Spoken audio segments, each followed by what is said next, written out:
Ну, это далеко не первая наша конференция, которую проводит Росавиация. Я боюсь сбиться со счета, где-то 8-я или 9-я по счету.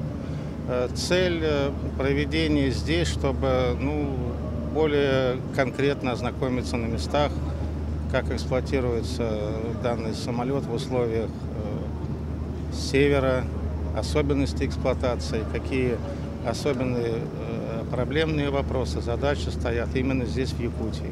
Нам это крайне важно, и это важно и прежде всего разработчику, и Росавиации, безусловно. Информация достаточно положительная. У нас с каждым годом расширяется и география полетов, и сеть авиакомпаний, которые эксплуатируют. Очень положительные отзывы. За границей он развивается. Проблемы с эксплуатацией Ан-24, они связаны не столько с запчастями, сколько с некоторыми затруднениями в поддержании летной годности этих воздушных судов, связанных с тем, что разработчик не российский, а Украина. Вот здесь есть проблемы, которые мы сейчас пытаемся решить. У нас есть намеченный план, как эти проблемы решить. Поэтому я думаю, что в тех ресурсах, которые заложены у этого самолета, он должен доработать. Ну а замена этому самолету является прежде всего сухой суперджет.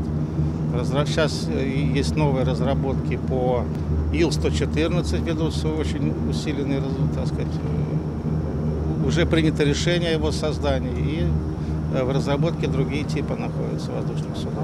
По малой авиации есть перечень определенных самолетов, которые потенциально могут быть востребованы на местных линиях. Но пока еще конкретно таких решений Минпромторг не принял по данным судам.